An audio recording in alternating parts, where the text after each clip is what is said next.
Hello and welcome to the Love Decanters channel. And yeah, this is another episode of stuff I bought for me. And yeah, I have to say something. So when I did my last video of stuff I bought for me, I said I don't buy that much stuff. And yeah, that wasn't that long ago, but I'm doing another episode now. And yeah, I do have a valid excuse. So we went to visit my son, who's quite away, a few hours drive away. And then we went to visit my brother, and that was a few more hours, and then we came home, and there was quite a lot of travelling and going to different places, and yeah, there's quite a lot of antique centres. Yeah, so we did go and visit quite a few antique centres, and yeah, I'm not just buying stuff, my wife's buying things as well. So, but anyway, yeah, I didn't do any videos for a few days, you might have noticed. So yeah, that's what was happening in that gap. We were travelling around and looking at places, and I did buy some stuff. So with that said, maybe I should get on and show you some of it, or in fact I'm going to show you all of it, because you know me, I'm an obsessional kind of guy, and I'm going to show you everything. So anyway, let's get on with the video. So the first thing I'm going to show you is this vase. It's not that big, can you see? It does have a little bit of an issue with cloudiness. And it is actually not really a vase, it's a celery vase. And and you might think, yeah, it's White Friars. It's not White Friars, it's Thomas Webb. Because this is tableware, because it's got the word celery written on it. In fact, I'll actually show it that way up. Then it doesn't show so well, but anyway, you can see the word celery backwards that way much easier. Yeah, and it's actually got it on twice. And so yeah, so this is a Thomas Webb pattern called Cascade. Yes, I know everybody says it's got 6 sides and it's not, but yeah, they did this too. But they did it for tableware, not for vases as such. And this is tableware, remember, and the word celery is what makes it tableware. During the war, you weren't allowed to make vases. That's art glass. And yeah, we were rationing, not allowed. You could make tableware. And in order to make sure that this is tableware and is a celery vase and not just a vase, you had to print the word, oh there you can see it now, celery on it. Here, quite often it's printed up here somewhere. They've printed it on the foot. So yeah, so this was made during the war to conform to utility standards of the day. So that's why it's got the word celery on it. So there you go. And I think this cost us £1. It was in like the £1 area in a place we were at. So yeah, very happy with that. I think I've pointed these out before. I quite like them, but I wasn't going to pay a lot of money for one, and then suddenly, hey, £1. So yeah, I bought this. So the next thing I'm going to show you is this rather splendid decanter. It's very big. Look how small it is compared, or how small my hand is. And my hands are not small because I'm tall. And yeah, this is, it looks like a White Friars poppy head one, but it isn't. The stopper's wrong. The frill here is wrong. I'll show you the stopper here. Is it numbered? I never actually checked. Let me check.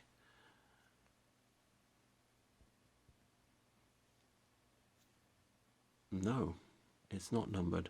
So anyway, yeah, it's like a poppy head. I don't think it's a White Friars one. I think it's either Stuart Crystal or John Walsh, and I have a reason for saying that.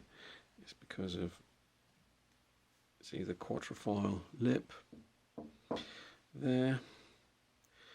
I know that Stuart did them and John Walsh did them. The White Friars ones tend to be just 3 lips, not 4. The reason I really liked it though is because it has a very slight, what's called a cup mouth. Can you see there the shape? So it's a bit like a cup mouth decanter. to make it easier to pour your wine bottle into. Yeah, it's super quality. I haven't washed it yet, actually. I did pay for it though. I think I paid £40 for that. But yeah, it's very thin.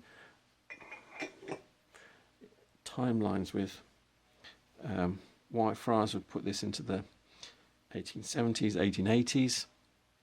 Very aesthetic movement, decanter. I can't find it in the John Walsh book or the White Friars catalogue, so yeah, I'm not exactly certain. But yeah, it's such a super quality thing. I really liked it a lot. I do have a poppy head decanter. I have another decanter that's similar to this. That one just has a plain lip and a round ball, the same body as this. Yeah, so I do like this form, and yeah, I'm very happy with that, even though I spent money on it. Yeah, I know, I bought another Georgian 3-ring decanter. Yeah, but this one was £10 again. So if you remember, this is the one I bought last time. You can see this one's proportion is a bit smaller. Some aspects of it are a bit better quality, some a bit worse. I will show you what I mean. So this one has the standard comb cutting around the base, but then the panels are all squared off, which is not normal. Yeah, and then it has these little blibbies cut between the rings. That's not super rare, it does happen. This is the bit that's unusual, the fact that the panels don't have rounded bottoms. Yeah, it's a bit strange from what you normally expect. The stopper is what you'd expect it to be, one of those. And yeah, I can't help myself. This is where I started collecting. In fact, I can show you. This is the decant. It didn't belong to me. It was my father-in-law's. He gave me it in the end. He had a pair of these, and this is what really started me collecting decanters and glass. So yeah, that's where I started with looking at 3-ring, chasing for 3-ring Georgian decanters, because I'd seen my father-in-law's and thought, oh, that's a really nice thing. I want some of that to drink out of. Anyway, yeah, so I bought this one, and it cost me the same as this one, which was £10. Why that is, I have no idea. These used to be hideously expensive. I don't think they're as rare as when I started collecting. They seem to be very rare, and now they seem to be falling out of the woodwork left, right and centre. So I bought these two capstan glasses. I'm a bit uncertain of them. There's things about them that say I think they're a bit too new. There's things about them that say I'm really old. So yeah, they have faults, defects. Can you see? Yeah, bits in the glass, frit. So that's unmelted glass. They do have polished pontals. They don't quite sit flat on the ground. Can you see where there's wear? Right there in the middle of the glass is somewhere around the edge. On the other side, because that bit does sit on the edge, and this side doesn't. Sits somewhere towards the middle. Yeah, there's things about them that look new. They are lead crystal, which, yeah, kind of, there's maybe got continental, I don't know. It's really difficult to tell. This one also has, can you see a little bit of something there? Has bubbles inside it. It also doesn't completely sit on the edge. You can see there's wear there. This one also has a manufacturing defect, which you don't normally see on modern glasses, where they've been squeezing out the edge of the glass to make the foot.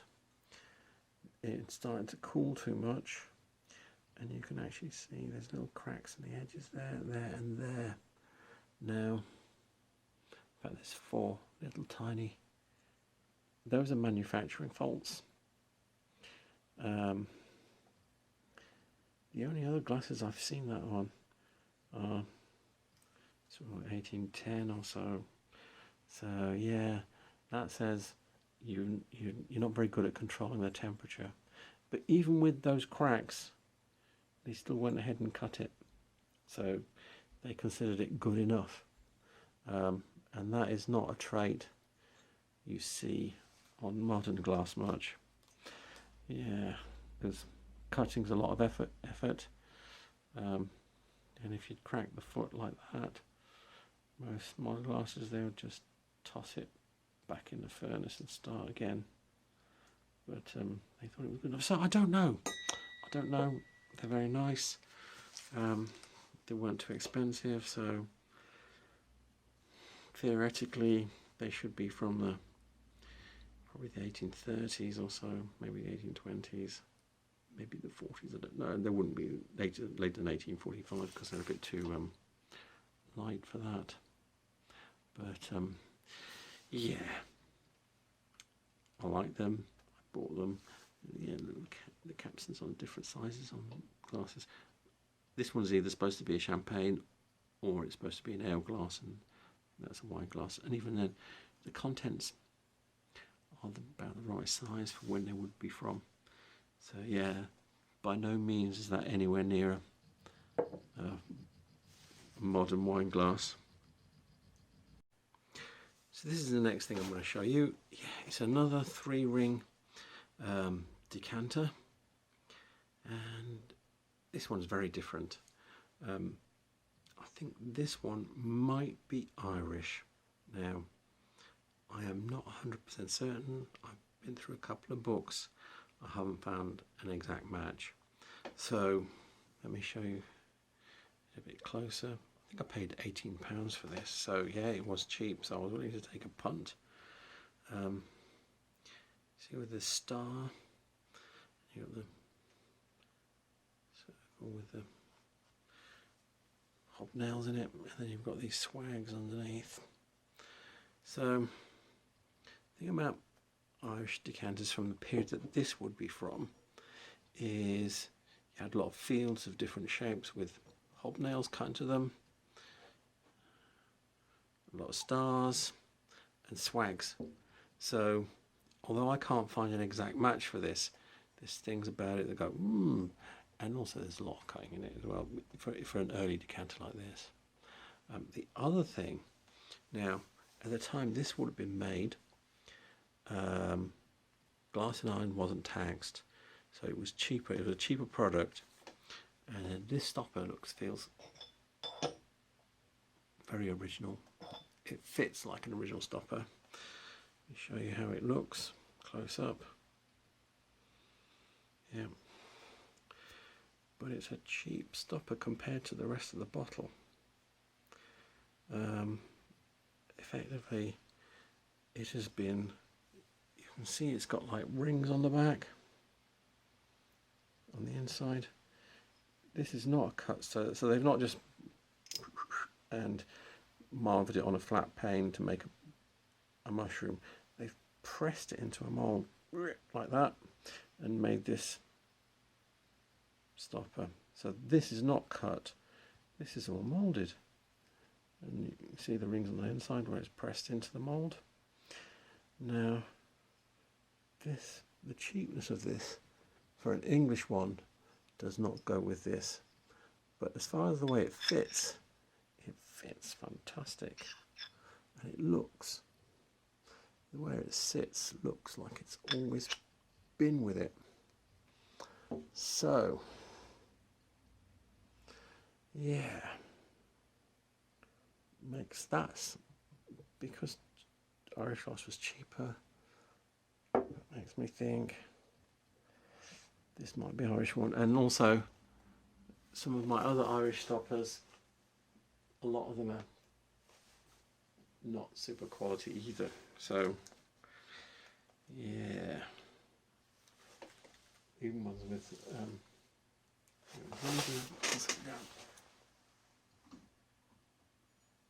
pull you something down. So here we've got a big one here, which would be from a sort of, this is probably slightly later than this one. You can see all this lovely cutting on it here. This is moulded. This is a lot of work cutting, and this stopper is moulded too. Yeah, so that's what makes me think it's Irish. So I have here a lovely Regency jug. This came from the same antique centre and the same, I think from the same dealer, because it was in the same area as the Irish decanter we were just looking at, and this was £18 too. This was kind of like semi-hidden behind a cabinet on a windowsill. You had to look around, you saw these jugs parading around the corner on this windowsill. Went and had a look and saw this one, pulled it out. And yeah, this is a stonker. It weighs a ton. So this would have been a very expensive thing when it was new. It's got the handle, you can see the handle goes from top to bottom. Yeah, the body is cut like panel cut decanters from the 1830s. So yeah, that's what gives me that idea. That's the period it's from, and it's got a few little nicks around the top, but I would be shocked if it didn't have any nicks, seeing how sharply it's cut. Yeah, the base wear, look at that. So yeah, so this was just hiding. There's no cracks in the handle because you need to look here and here to see if they're cracks, because this method of putting the handles on, is prone to cracking. So yeah, so this is a fantastic jug. Yeah, I was lucky to find that. You know, look at the cutting, it's fantastic. Step cutting here, even under the lip. Can you see this panel cutting under the lip there? Yeah, it's so heavy though. Yeah, that's a shocker for that money. Yeah, that's a really good piece. So this is the last piece I'm going to show you. This is a bit different from everything else I was showing you. If I was purely in this for the money, this is the money maker. This is a Whitefriars 9708 8.5 inch vase, made from 1969 to 71, I think. I think it's a Geoffrey Baxter design. And yeah, so this was in an antique centre in Sheffield, and it was literally out in the open in the middle of a big room. Well, actually, it was like a big hall anyway. The whole thing was mainly this hall. And it was right out in the middle on its own with a postage sticker on it saying £10. So I immediately went like that, make sure nobody else was getting it. Yeah, so I'm not sure exactly how much this is worth. A truckload more than £10 though. So yeah, I brought it home with me. Not sure what I'm going to do with it. I might put it on my website and sell it in the end. I don't know. It doesn't go with my other stuff, but I just knew £10. What a great price, and a rarish piece because it was only made for a couple of years. So yeah, it was the only thing I bought from them as well, I think. Yeah, but yeah, it's very nice. And before I stop, I should turn it over and show you the bottom. You can see the pondle mark, as you'd expect. But yeah, you can feel this on the inside, by the way. So the outside is relatively smooth. You can feel these rings a little bit, but you can actually feel them on the inside more than the outside, I think. So they are kind of, they've tried to marver them in, as opposed to the Whitefriars ribbon trail, where you can actually feel it quite sharply on the outside. So there you go. Not living up to my promise that I only buy like one thing a week. I'm not sure how many that is, but that's more than one thing a week in the last couple of weeks. Yeah, that's bad. That's very bad indeed. But you know, we went and saw a lot of things in a very short period of time, and yeah, things got bought. That's just how it is sometimes. I don't think I regret anything too much that I bought. I love my little Irish decanters, so yeah, I'm very happy with that one. I think specifically the jug is a monster, and yeah, I'm very happy with that. Yeah.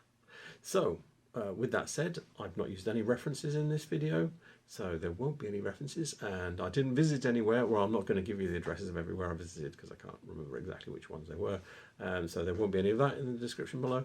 So with that said, please remember to like and subscribe because it helps the channel expand, and yeah, thank you for watching, and good night.